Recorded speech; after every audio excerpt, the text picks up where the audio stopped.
A fin do conflito polo novo convenio do sector da conserva reabre novos frontes entre as organizacións sindicais. Dende Comisións Obreiras non aceptaron as novas condicións do novo acordo e culpan a CIGA e a UGT de traizoar aos traballadores e traballadoras do sector.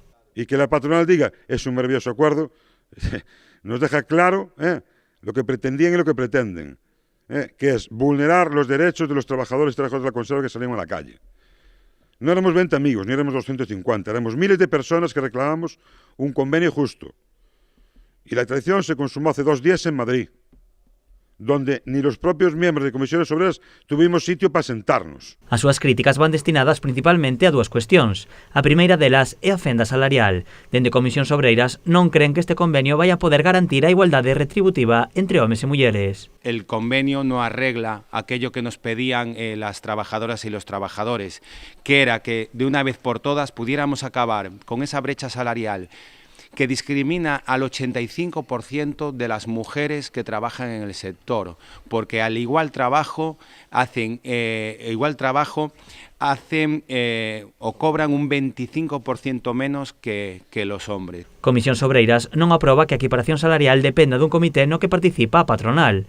Advirte a CIGA de que non dará o resultado. Es una comisión técnica que está vacía de contenido, es una comisión técnica donde se ha argumentado solo para dar cabida a una firma, pero que no tiene recorrido en sí misma.